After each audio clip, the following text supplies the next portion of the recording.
Assalamualaikum warahmatullahi wabarakatuh. Para dulur semua, alhamdulillah pagi ini kita diberi kesehatan oleh Allah, diberi kemudahan dan insya Allah diberi keberkahan dan semua urusan dan pada hari ini baik saya kemudian juga para dulur semua diberi kemudahan oleh Allah dan setiap langkah kita senantiasa memperoleh ridho dari Allah Subhanahu Wa Taala. Pagi ini saya kedatangan seorang tamu yang sangat luar biasa. Beliau adalah Ibu Nirwana Tanwil ya, dari Balikpapan, jauh banget dari Balikpapan Bu, saya Bu ya. Alhamdulillah. Beliau ini adalah foundersnya pakai ambil juga Berkah Box. Nah, sebelum ke Berkah Box, barangkali Ibu bisa memperkenalkan diri, backgroundnya apa ya? Ya baik. Assalamualaikum warahmatullahi wabarakatuh. Alhamdulillah saya dikasih kesempatan ini untuk sharing sedikit sama teman-teman. Saya mengawali karir profesional dulu di perbankan mulai tahun 2000 sampai di 2006 saya bekerja di perbankan Indonesia. Kemudian di 2006 itu saya hijrah ke Dubai, ke Middle East. Ini setingkat apa di bank? Setingkat apa? Karir saya itu sudah di senior manager. Senior manager membawa berapa? Saya kemarin terakhir itu saya diamanahi untuk pegang hampir 33 cabang tepatnya.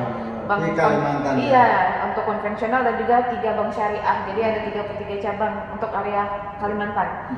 Nah, di tahun 2006 itu saya dapat challenge dari keluarga yang tinggal di Dubai bahwasanya dengan karir saya yang seperti ini, sayang kalau saya hanya mentok dengan saat itu ya dengan gaji segitu, dengan benefit yang diberikan segitu. Akhirnya saya memberanikan diri 2006 itu hijrah ke Dubai. Tentunya dengan beberapa pertimbangan. Yang pasti pertama kan memang pengen memperbaiki inilah biar supaya lebih banyak lagi rezekinya supaya saya bisa bantu keluarga gitu ya, dan terutama memang niat saya ingin memberangkatkan haji orang tua gitu. Karena dari 2003 itu orang tua saya yang mau berangkat haji itu gagal terus karena harus menunggu antrian. Nah, akhirnya beliau itu kan memang takdir Allah berangkatnya dari Dubai orang tua saya itu. Oh, dari Dubai. Malah dari Dubai berangkatnya waktu itu gitu kan, karena nggak pakai proses lama, begitu dibuka pendaftaran langsung bisa berangkat. Yang penting punya residen, izin tinggal di sana gitu ya. Nah, 2006 saya 1 tahun tuh memang masih mencari-cari pekerjaan terbaik, saya ikhtiar terus sampai akhirnya 2007 itu saya sama Allah tuh didaratkan di sebuah negara yang saya baru tahu saat itu. Negara Qatar saya tahu, tapi ibu kotanya Doha. Itu baru pertama kali saya dengar Doha itu seumur hidup saya. Ternyata itu setelah saya browsing, ternyata negara terkaya di dunia at that time gitu ya. Jadi 2007 sampai 2014 awal saya berkarir di sana atas izin Allah dengan banyak karunia dan kebaikan yang Allah berikan ke saya gitu ya. Alhamdulillah. 2014 saya berpikir sampai di mana saya harus cari uang gitu kan, saya pengen berbakti kepada orang tua karena saya juga anak bungsu. Kembalilah saya ke Indonesia 2014. Saya pengen berhenti kerja, saya pengen memulai sebuah usaha, saya pengen bisa banyak waktu sama orang tua. Nah, akhirnya 2014 itu ternyata godaan bekerja itu masih ada. Wah, sebentar. Ini ada godaan nih. Godaan kenapa? Saya pernah dengar ini katanya per bulan itu 60 juta, tahun berapa itu? Itu tahun 2013 terakhir. 2013 60 juta, tapi beliau tetap ingin pulang kampung. Nah, gimana menggaji lanjut? Iya, jadi godaannya itu karena memang kita sudah terbiasa bekerja ya sejak kecil. Ya memang mental pejuang gitu ya Pak. Jadi kalau kita cuma mengandalkan income gitu ya, tanpa ada usaha lebih supaya bisa dapatkan lebih, ya rasanya sayang gitu dengan skill yang kita miliki. Nah, akhirnya saya dapat godaan itu, tawaran untuk bekerja kembali di Indonesia.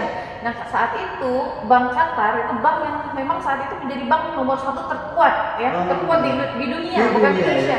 Namanya Bank kan nggak boleh sebutin ya. Nah, salah satu bank terkuat di dunia itu mengakuisisi bank lokal di sini. Kemudian karena mereka sedang memetakan nih para leader-leader yang akan mereka tempatkan di beberapa titik. Nah, alhamdulillah saya terpilih salah satu yang untuk pegang area Kalimantan Timur gitu ya saat itu. Kalimantan, bukan Kalimantan Timur. Nah, saya sempat 2 tahun tuh. Oh, sempat masuk juga. Sempat 2 tahun saya pegang regional head untuk funding ya, regional head manager untuk funding. Nah, alhamdulillah dalam perjalanannya memang banyak ujian lagi sama Allah. Kamu nih pulang ke Indonesia niatnya pengen apa gitu loh.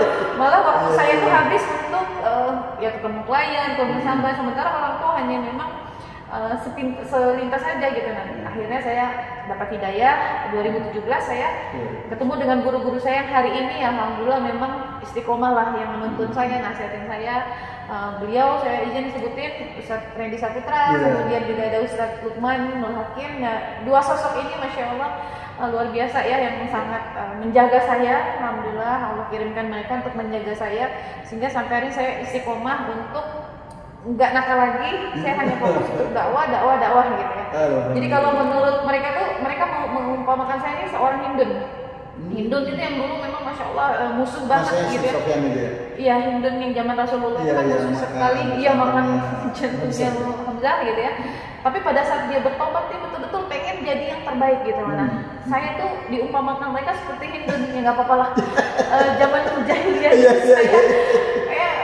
saya ngerasakan saya punya prestasi, saya punya skill, saya punya kemampuan, nggak mungkin nggak bisa gitu ya. Tapi memang ada titik memang Allah itu kasih kita teguran gitu. Nah, pada saat itulah titik nol saya kembali ke Allah gitu ya, lewat hijrah. Dan alhamdulillah saya bersamai sama guru-guru saya yang luar biasa, Ustaz Lukman dan juga Ustaz Randy Saputra. Nah, sampailah saya akhirnya ke Berkah Box. Iya, ke Berkah Box. Nah, sedikit sebelum saya ceritain tentang perjuangan kami, akhirnya Berkah Box alhamdulillah 1 tahun, insya Allah minggu depan ini ya.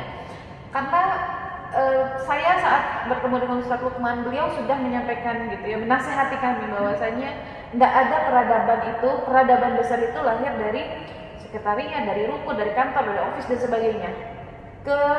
Peradaban besar itu lahir dari masjid gitu loh. Dari situ saya memang sebenarnya sudah melihat kebenarannya itu nyata banget gitu ya, kebenaran. Tapi saat itu namanya godaan orang hijrah itu banyak sekali, baik dari orang terdekat dan ujian-ujian dari orang terdekat yang yakin nih gitu loh. Terus nanti kamu makannya gimana, hidupnya gimana gitu ya. Nah, sampai akhirnya dalam perjalanan itu sempat juga goyah gitu. Udah pengen balik lagi ke setelah berapa lama itu?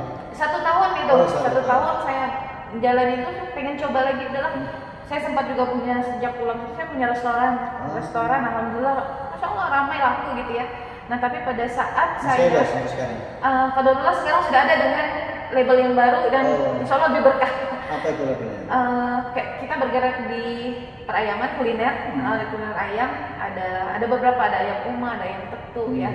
Di Balikpapan, di Jogja dan juga di Makassar. Dan insya Allah di Pontianak juga kita mau buka.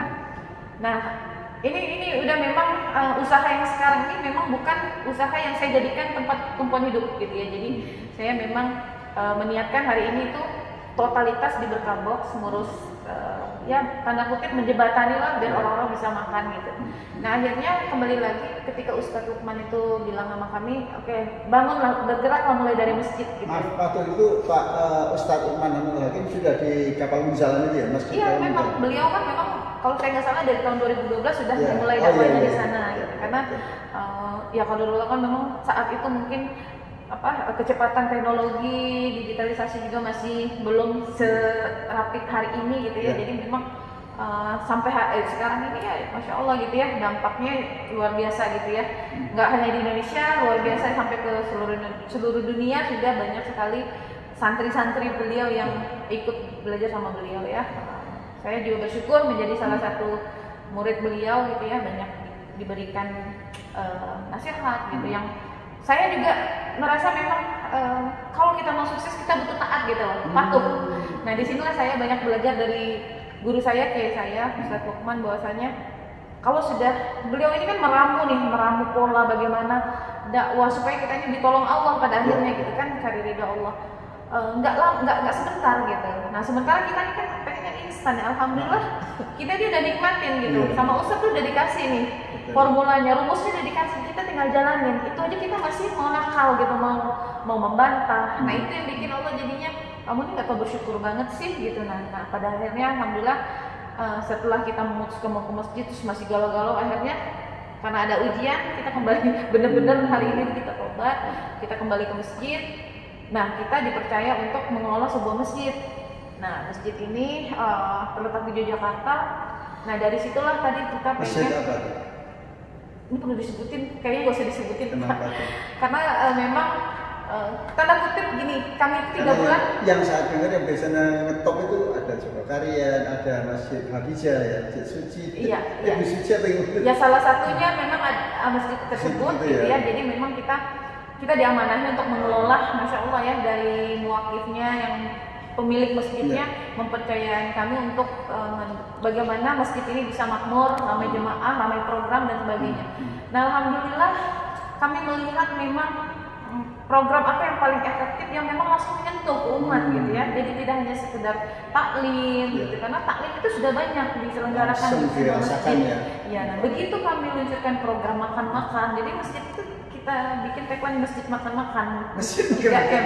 Oh gitu. Iya, dan alhamdulillah gitu respon dari masyarakat, antusias masyarakat itu luar biasa. Itu sehari berapa kali makan ya? 3 kali makan. Jadi pada subuh, kemudian pada zuhur, pada maghrib. Nah, khusus yang jamaah di situ atau juga yang enggak jamaah tapi datang ke masjid? Prinsip kami siapapun yang datang ke masjid, bahkan mereka yang tidak sholat pun nggak apa-apa kita kasih makan. Jadi di pelataran masjid itu ada semacam buffet gitu ya, catering. Jadi mereka tinggal ikut antrian. Jadi kita juga nggak ada memilah-milah siapa. Nah itu alhamdulillah menjadi, masya Allah ya, menjadi spirit semangat baru buat teman-teman penggerak masjid, takmir masjid untuk mencontoh gerakan yang sama. Itu di awal-awal ada berapa porsi itu? Kalau di masjid itu sebenarnya kita mulai dari subuh. Nah ini lagi-lagi nih Kiai Lukman mengingatkan ke kami bahwasanya untuk kami kan dalam perjalanan ini butuh tim. Nah untuk merekrut tim itu rekrutlah dari bagaimana sholat subuh mereka gitu. Karena itu yang nandain mereka itu bakalan setia atau enggak gitu. Terus kemudian salah satu memang ciri-ciri orang yang nantinya rentan berkhianat sama kita ya, mohon tanda kutip ciri-ciri orang munafik, orang yang memang berat untuk melakukan sholat subuh. Nah kami merekrut tim itu dari jemaah sholat subuh, mulai dari 30 orang, 50 orang, dan alhamdulillah sampai sekarang Qadarullah ini karena pandemi saya juga tidak terlalu update. Sebelum pandemi berapa? Sebelum pandemi itu jemaahnya kalau subuh memang sedikit ya, masih sekitar 50 sampai 100 jemaah. Nah tapi kalau untuk jemaah zuhur sampai maghrib itu bisa sampai 500 jemaah. 500. Bahkan kalau hari Minggu itu memang ada kajian khusus, kajian itu sampai 1.500. Dan kunjungan itu nggak putus-putus. Jadi dari seluruh Indonesia tuh satu bus, pokoknya satu hari itu bisa 30 bus, 40 bus orang-orang untuk studi gitu loh. Apa yang bikin masjid ini tiba-tiba gitu masih bisa ini, alhamdulillah. Salah satu programnya itu, program makan-makannya itu. Nah cuman sayangnya gitu ya, dalam perjalanan itu Pak, banyak juga pihak-pihak yang merasa kontra gitu ya, tidak mendukung karena gini. Kontranya kenapa? Kontranya gini, loh kok orang sehat dikasih makan gitu loh, nanti malah tambah malas, tambah nggak mau berusaha. Kemudian loh ini masjid kasih makan, uangnya dari mana gitu loh. Padahal udahlah kita udah berbuat baik itu, alhamdulillah Allah itu yang ngatur sendiri gitu, ngatur sendiri. Padahal bukan uang operasional itu ya, memang sama sekali alokasinya itu ya. Benar, sama sekali tidak ada budget dari infak masjid. Nah, alhamdulillah muwakif juga itu memang menyiapkan setiap Jumat, setiap Minggu tuh dengan ini sendiri, rezekinya sendiri beliau menyiapkan. Nah tapi karena adanya desakan dari orang-orang sekitar gitu yang mungkin cukup berpengaruh juga bahwa program ini nggak benar nih gitu loh, akhirnya muwakif juga akhirnya di batas kebimbangan akhirnya mereka minta program ini dihentikan. Dan kami merasa padahal inilah semangatnya masjid-masjid itu pengen belajar melihat program ini menduplikasi di masjidnya, tiba-tiba program ini harus dihentikan. Akhirnya izin Allah kami angkat diri gitu ya, bersama satu tim kita dirikanlah Berkah Box gitu loh. Nah dengan Berkah Box ini alhamdulillah kami kembali menyantuni masjid-masjid. Jadi kami produksi di satu dapur, masjid-masjid kami data yang mau nerima, kita bagi sampai akhir ini alhamdulillah. Jadi buka nomor rekening atau gimana itu? Iya, awalnya kita bergerak sendiri. Gitu. Awalnya kita bergerak sendiri, sempat dalam perjalanan kita itu sempat mau mundur gitu ya. Ini saldo minus, kita nambah lagi menata. Balik lagi yang tadi Ustadz Yusuf tadi sampaikan ya, bahwasanya bisnis kami ini bisnis instan gitu ya. Itu sambil guru saya, nggak usah khawatir, kamu ini sedang menggerakkan bisnis instan. Instan apa? Instan surullah yang surukum. Nah itu bisnis instan, barang siapa menolong agama Allah pasti Allah akan menolong.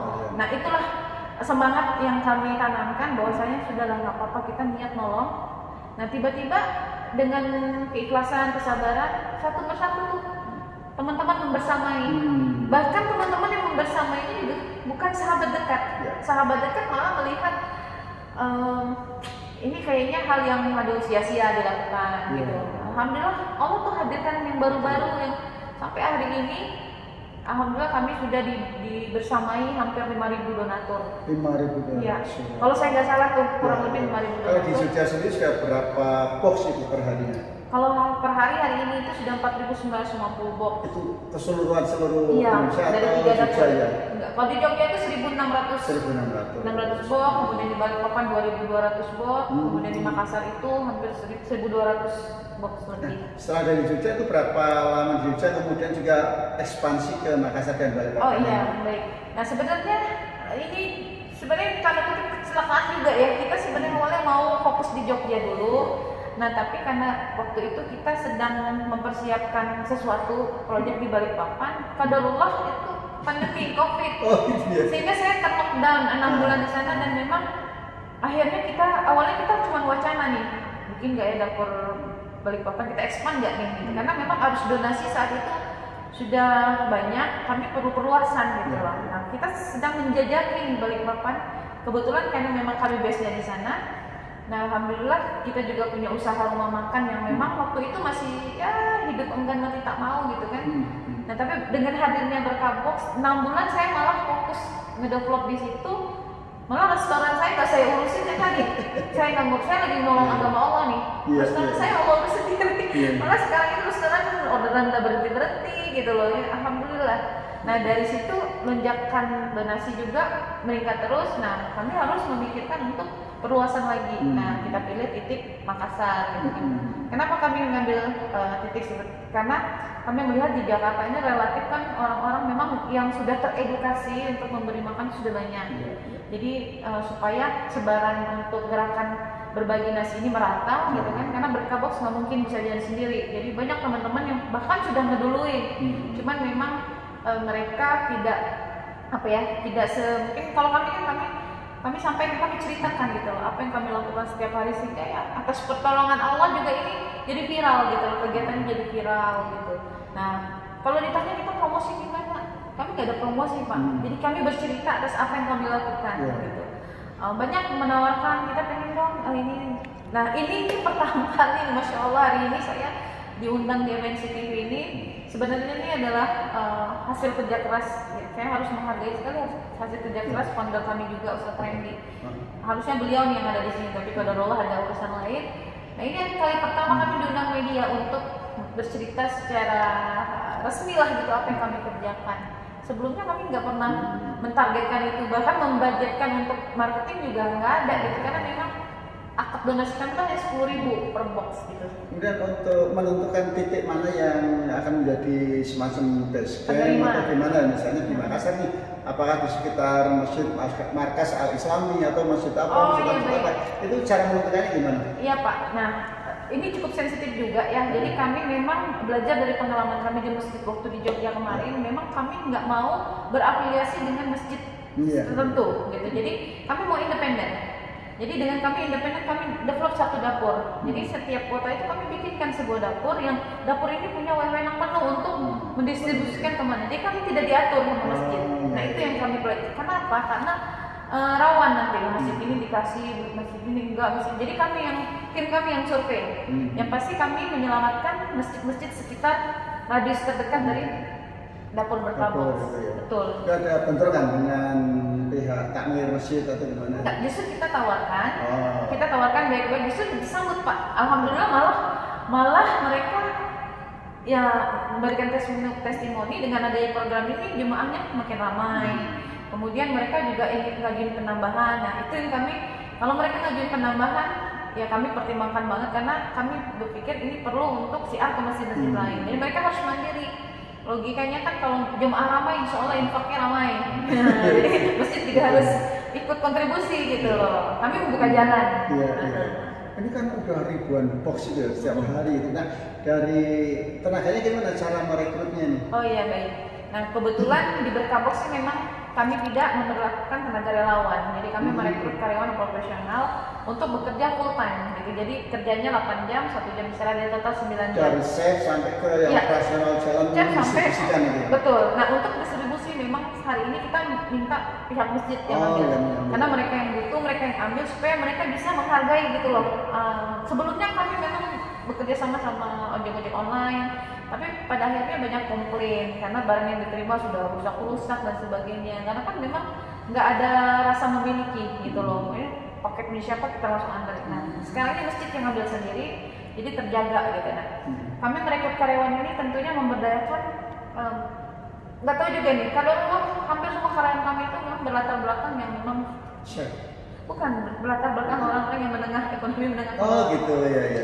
Jadi ada ibu rumah tangga yang suaminya yang dirumahkan, ada anak-anak jalanan, bahkan didominasi oleh anak-anak jalanan yang latar belakangnya memang kurang beruntung lah, kurang beruntung. Nah, di tempat ini di Berkabung ini kami juga memberikan mereka edukasi tentang nilai-nilai keagamaan. Pelan-pelan kita ajak mereka hijrah, pelan-pelan kita ajak mereka untuk belajar sholat. Alhamdulillah ya, mereka secara finansial dapat masukan, secara agama juga. Betul Pak, betul sekali. Kami merasa sesuai tagline Berkabung itu kan mengalirkan keberkahan. Jadi kami memang berniat gitu bahwa siapapun yang terlibat di Berkabung ini, baik itu dari supplier sampai ke penerima, tuh wajib menerima, merasakan keberkahan yang dialihkan oleh Berkabung. Termasuklah kami para karyawannya.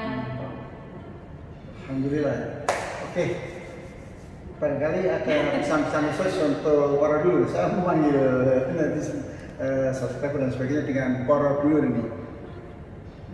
Oh ya, baik. Terima kasih buat sahabat-sahabat semuanya. Terima kasih saya sudah sharing buat Berkabox hari ini. Buat teman-teman yang ingin membersamai gerakan Berkabox Indonesia, bisa langsung saja menghubungi admin kami di 0811 216 8676. Sekali lagi 0811 216 8676. Nanti ada admin kami yang akan mengarahkan bagaimana Bapak Ibu sahabat sekalian untuk ikut membersamai dakwah ini, memberi makan orang lain lewat Berkabox. Insya Allah nggak ada yang sia-sia nih, amalan receh 10.000, tapi insya Allah ini bisa menjadi syafaat juga untuk menyelamatkan kita di akhirat kelak. Karena salah satu ciri-ciri penghuni surga itu adalah orang-orang yang gemar memberi makan buat sesama. Insya Allah kita semua ini menjadi bagian dari itu ya. Akun Instagramnya apa nih? Kalau untuk akun Instagramnya juga teman-teman bisa langsung ke @Berkabox Indonesia, langsung saja @Berkabox Indonesia. Oke, terima kasih Bu Nirwana Tawil. Tawil, ya. Alhamdulillah para dulur semua kita sudah memperoleh banyak ilmu. Beliau luar biasa ya, berhijrah kemudian bisa sharing di channel saya ini. Mudah-mudahan amal beliau diterima oleh Allah SWT dan setiap langkahnya memperoleh keberkahan dan keridhaan dari Allah SWT. Oke, jangan lupa manfaatkan peluang bersedekah melalui Berkah Box. Semoga juga ini menjadi jalan lapang, fasilitator menjadi amalan ke surga bagi para dulur semua. Terima kasih. Assalamualaikum warahmatullahi wabarakatuh.